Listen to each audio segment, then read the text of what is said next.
Hey, Shalom Akim Shalom. First thing and foremost, I want to give all praises and glory and honor that's due to Yahweh Ba'ashim Yahweh Shai Ba'ashim Rakakwadash. I want to give double honors to the apostles and elders of Great Millstone and rule well. Peace and blessings and salutations to the hopeful elect. News in the gospel, broad, lifting up the standard of Yahweh Ba'ashim Yahweh Shai, wherever it may be. This is another lesson through the Spirit. Lord's will to be edifying. Going into the newest flavor of the month. This guy Alazar, aka the Gorilla Hebrew, live got on and pretty much spilled the beans as to what was really going on behind the scenes regarding this whole pagan ordeal. And a lot of information has come out about how foul this gorilla nigga has been living. Like I always said, that a gorilla is an untamed animal, an animal without manners. But yet you dedicate and call yourself a chief high priest, though. That's supposed to be upright in morality and in the spirit and operating in the spirit of Yahweh Ba'ashim Yahweh Shai. Clearly that was not the case with this dude. But anyway, long story short, the wife that got on there, the one that actually cared about his ass the most, because all them other chicks that he's been with has left his ass, which the one that exposed him, she's actually the one that actually loved the nigga, if you really think about it. And she's actually choosing to stick with the dude because, you know, according to the scriptures, you know, the scriptures say if she depart, let her not remarry. The Lord doesn't deal with divorce, so to speak, but if you have to put your woman away, and it is what it is. But anyway, long story short, all of them are wicked. Okay, because I believe he courted 6 wives to himself. He had some ratchet bitch that he was dealing with, which went on Facebook Live, and you know, she basically was airing this nigga out and disrespecting him. Then you had the other chick that ran off with an Edomite, and I believe she got pregnant with his kid, and she's back and forth between both of them, you know, which, you know, he claimed the blame of her going to the Edomite because he was basically pimping her out and sending her over to the dude, and she just fell in love with him. Well, you got to understand, Keisha is wicked, and honestly speaking, whether you pimped out or not, that was always in our heart to deal with a fucking white boy because that's the black woman. The black woman loved the so-called white man. You know, she'd do anything to get with a fucking Edomite. But the case in point was Tazariak with his simple ass. Oh, well, if you sisters having issues, you know, you could seek counsel from other brothers. Nigga, no.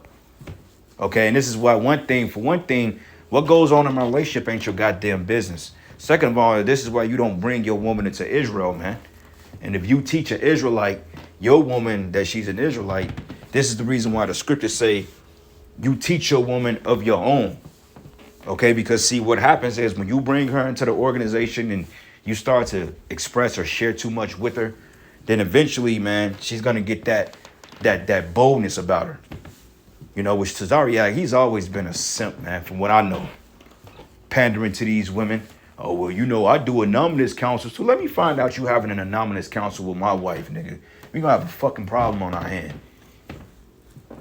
Okay? Her and you gonna have a fucking problem on your hand because for one thing, I'm the Lord of my household. Whatever goes on in my household stays in my household. Now, that's not to say that you just deal wicked with your wives because you want to. No. Because you're not supposed to deal wicked with your wife. But if you teaching that women can go and have private counsels with other men, do you know that opens up the fucking door for adultery, man? Because women, they don't tell the narrative. They don't tell the whole story. They tell their side of it, and what emotionally pleases to them, that's what they go off of, man.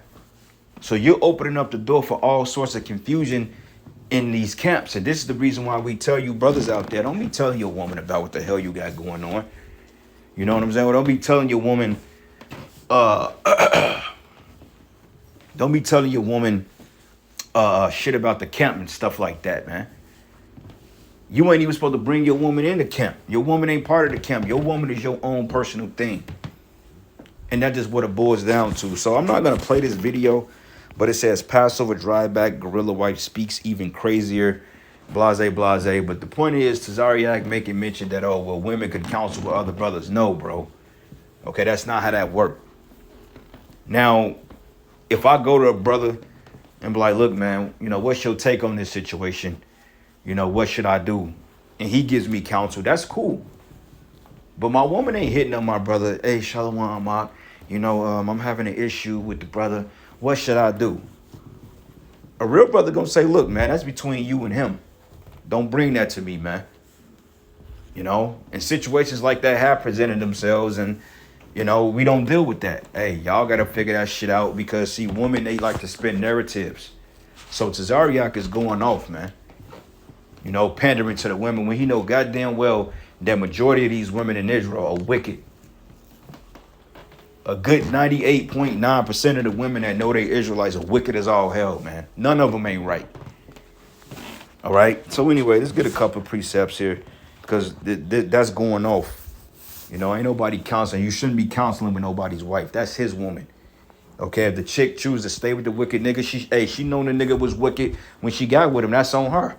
Now she wants to have a change of heart. Fuck that. Bitch, you knew he was a demon before you got with the nigga. You just got with him based on your emotional sentiment at that time, because he was popular and had money. You know what I'm saying? And a bunch of other bitches want him. And the crazy part about it is that this man gets caught up in all this scandal shit, and yet these women are still trying to be with this nigga. Like, so that show you right there that the women ain't fucking right. Anyway, this is the book of 1 Corinthians 14 and 33. It says, for Yahweh is not the author of confusion, but of peace, as in all the churches of the saints. And this is nothing more but confusion, man. That's nothing more but confusion. Point blank, period. Your wives are coming out and exposing you now. You just made a whole mess of this thing, bro. Like, you're the worst fucking Israelite there is. And then the crazy part about it is, he tries to justify his fetish by saying, well, I came in a group that taught it was okay to look at porn and to do this and that. Motherfucker, you been had that demon on you, man. Because when you go back to your Guinea gang shit, you even said that you had a history of fucking with a lot of bitches and all this other shit, pimping women. So don't try to blame that vile affection on the men you came up under. That's your demon you got to bear. A wicked nigga trying to justify himself as to why he got a booty demon on him. Nigga, that's your problem. Trying to blame it on somebody. That's what niggas do, man. And we've been saying the reason why this dude is doing it, because he's trying to reinvent himself, because the pride. And the reason why he's in this state of, the reason why he's still proud is because you clowns out there that follow this dude enable him to do it. Okay, instead of cutting him off from the congregation and shunning his ass like y'all should have been doing and throwing stones at that nigga, spiritual stones. That's the reason why he's still in the bullshit he's in, man. Because you Israelites didn't judge properly. You perverted judgment. All because you want to get an emotional feel out of what this nigga teaches. But that's cool, though, because the Most High is going to destroy the group. The Most High is going to destroy him. Okay, I don't give a fuck what nobody say. That nigga ain't of the elect. And I'm of the opinion of that. Okay, he's too far going and he's too damn wicked. And the fact that he named his congregation under a bunch of fucking reprobates that the Lord wasn't dealing with anyway. Now, sure, is that room for repentance? Sure, that is. But honestly speaking, I don't think I don't think he's of the elect. I mean, personally, I don't give a fuck what happens to him. Any of you niggas, man. Straight up, because you've caused too many offenses. But it says here, for the Most High is not the author of confusion, but of peace, as in all the churches of the saints. There's supposed to be peace among the churches. And that starts with getting the women out of your congregation. But we understand that women brings monetary gain to your congregations. And this is why you try to pander to them. This is why Tazariak panders to the woman, because they spend the most money. Same thing with Bishop Nate. He pushes monogamy. Okay, because it panders to the feelings of the woman. Because if you taught the woman that she could be replaced or she could have to share husbands, sister, wives, they really wouldn't want to deal with it. But reality of it is, no women are being passed around in there anyway. And a lot of them are dealing with the same dude. Because they know in the spirit, that's how it should be. Okay, women don't respect you just dealing with her, even though she may claim, oh, well, I only want you to deal with me. Yeah, she say that, but in reality of it is, she like, nigga, don't you got other bitches that want you? It's a sick game. But it says here, let your woman keep silence in the churches, for it is not permitted unto them to speak, but they are commanded to be under obedience, as also says the law. All right. And that's the thing, man. The law, be obedient. Keep silence. But see, the reason you give these women a voice, now they're coming out and they're airing all your shit out. And Tazariak is enabling that because now you know how many women that's gonna convolute problems or they're gonna conjure up issues with their men just to be justified on talking to the leadership. Like women are subtle, bro. They're snakes. They're hypergamous. I mean, they'll go in the house and start a fucking argument just to piss the guy off, just so they can go and seek counsel to get the justification to leave this brother and get with another man of higher stature, because that's how they operate. They can't be satisfied, man. So Tazariak, you going off. Okay, you shouldn't even have no women in your damn school. All the wives that you brothers got, that's your own personal thing. Your wife is that's your in-closet thing, man. Okay, she has no business influencing the ministry in no way, shape, or form. Unless she's teaching the younger women, okay, or she's making garments, or she's doing shit for the brothers behind the scene based on your approval. That's how that works. You know? Like, if sisters makes us garments or something like that, and she has a husband, always still, hey, make sure your husband knows exactly what you're doing. Because a chick will get slick, man. You know, you get too comfortable, she get comfortable with you. And then before you know it, you know, y'all cool and she's hitting you up out the blue and shit like that, which, you know, there's nothing wrong with a wellness check. That's cool.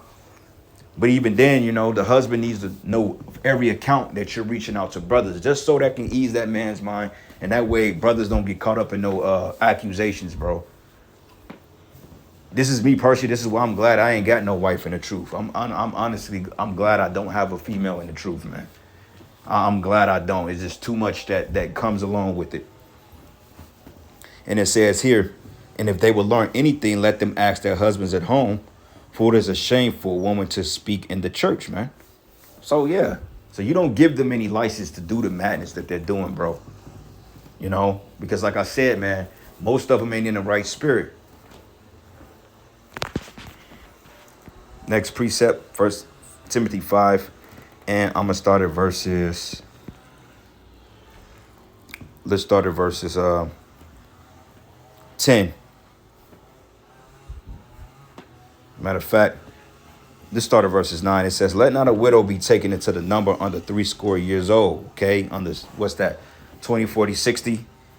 So technically, you know, when she's 60 years old, she's not married, she's widowed. She's up in age. She's not burning anymore, you know, for desire. She's kind of, the well is dried up, so to speak, with some of them. Some of them, you know, they still be a little leaky at the well. But for majority of them, most of them have gotten the sex and the vigor out of their spirit to the point they can focus on the ministry and what they need to do. So technically, under the age of 60, you really shouldn't even be, how can I say it? They really shouldn't even have any dealings among the ministry outside of what I just mentioned earlier. Okay, this is why we don't have women in GMS. Now, we have sisters that follow the doctrine based on their husbands being in the camp, which is a good thing. But we don't have no woman. Can't no woman come up to us and say, oh, I'm part of GMS. That's not true. No woman is part of Great Millstone.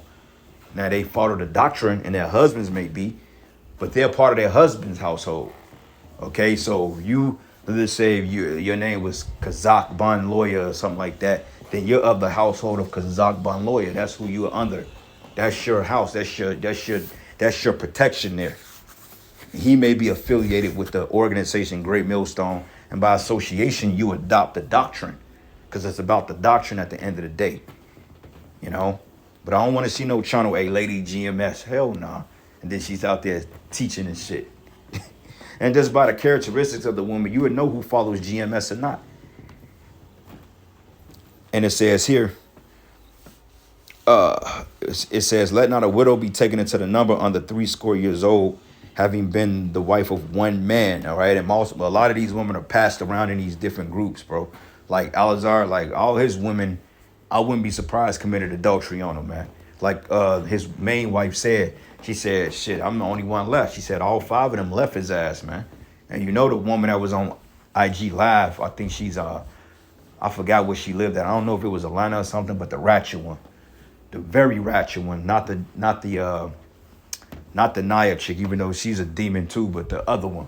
You know, she even said it like, nigga, I don't believe in what the fuck you believe in, so you already know. Come on, the bitch let her baby daddy stay there. You know she popping. Any chick that let their child's father stay at their crib. You already know he's popping her, bro. And that's not beneath her character, bro. That's not above her character to do some wickedness like that. So your women have been literally all over the place, man. But that's because you wicked. Nigga he don't deserve the title chief priest. And if he do, fine. Chief priests were wicked anyway. Most of them, a lot of them were. Okay, but you damn sure not of the stock of Aaron. You definitely not coming in that spirit. But it says here, well reported of for good works, which most of them are not. If she have brought up children, if she have lodged strangers, if she have washed the saints' feet, if she have relieved the afflicted, if she have diligently followed every good work. Okay, and you got some sisters in this thing that actually follow this. And I know maybe a handful, not even that. Maybe I could probably count on 1, 2, 3, maybe 4 sisters in total that I know that possibly follow this. One I know for certain follows this, and that's without a question. And you never hear anything about her. You don't even know she exists. You know, you don't even know she's there because she operates under the radar like a ghost, as she should. You know, like a mother figure to me. I know for a fact, for certain, she does what's required of her because I've witnessed it. You know, and the other sisters too, I know. But damn near I've had more personal relations with this one than any other ones I've ever come across because I've known her longer. And it says here, she have lodged strangers, if she have washed the saints' feet, if she has relieved the afflicted, and she have diligently followed every good work. But the younger widows refuse, for they have begun to wax one time against Yahushua, they will marry, having damnation because they have cast off their first faith. And a lot of women, they come into this thing, you know, shalom, brother. But once it gets played out or born and it's not interesting anymore, and then it's not going the way they want, then they start to wax undisciplined. And it says here, and withal, they learn to be idle. And this is what we're experiencing. Wandering about from house to house, not only idle, but tattlers, also busybodies, speaking things which they ought not. Okay, and that's the point. And this guy, Cesariak, is giving them a license to be tattlers, man. Because let's just say if I was dealing with a chick in the truth, you know, and we had an issue, right? Let's just say if I brought another woman into my house and took on another wife, and that didn't really resonate with our spirit, because secretly, none of the women in Israel really they don't really care for Isaiah 4:1. Okay, they're just at the point now that they have to deal with it because they know they don't have a choice. But deep down in their spirit, they want to be the only one. That's how it always been. Hell, Leah and Rachel, that was tension among them. Hell, Abraham, Sarah, Hagar, you know, not what's her name? Wait, hold on. Yeah, Sarah. Then you had I'm thinking of what's Hosea's wife name? No, not Gomer. Hagar. Yeah, Khan. You know, even the tensions among the household there. When she's like, nah, you got to get this bitch and get her the fuck out of here. Because she's not taking the substance from my son. My son is the chosen. Get the shit and get your ass out of here, man. So there will always be tension among the wives, regardless of it, because that's just how they're bred, right? But even then it says here, but the younger widows refuse, for they have begun to wax one time against the anointed. They will marry, having damnation, because they have cast off their first faith, and withal learn to be idle, wandering about from house to house. Yeah. Telling business, spewing secrets and all that other craziness. And not only idle, but tattlers, also busybodies, speaking things which they ought not. Okay. And it says, I would therefore that the younger women marry, which, you know, they do marry, bear children, guide the house, and give none occasion to the adversary to speak reproachfully. It says here, for some are already turned aside after Satan. And this is what we're seeing. So going back to the example, let's just say if I had a woman in the truth and I bought another wife in my house and she didn't have she had an issue with that, Cesariak will give her license to go and express her emotional sentiment with me about me to him. And that's off as hell. Because the scriptures say that a thing between a man and woman, let no one cast asunder. You know? Sirach 9:9. And it reads here, it says, sit not at all with another man's wife, nor sit down with her in thy arms, and spend not thy money at the wine, lest thine heart inclineth to her, and so through thy desire thou fall into destruction. Okay, and that can happen. You know, well, you may say, well, that's talking about going to a bar. Look, man, that's talking about on any fucking level. You know, I don't want no sister calling me, venting to me about her husband. That ain't shit. Nah, I don't want to hear that shit. Nah, that's between y'all. Sorry, sister Salakia, but you know, that's something between y'all. I don't have an input on that. But he beat me. Well, hey, y'all got to figure that shit out going fast. I don't know. There ain't nothing to talk about, because the minute you start to justify our feelings, and before you know it, you getting these long text messages on how he ain't right and how I've always wanted to be with you type shit. Nope, that shit goes on in the truth. Steer far away from that, please. Okay, because it ain't worth being destroyed over a damn woman in this thing. That's the last thing you want to lose your salvation over, is a fucking woman, man. All right, and with that, all praises and glory and honor that's due to Yahweh Bashim Yahweh Shai. Lord's will you will edify. Until the next lesson.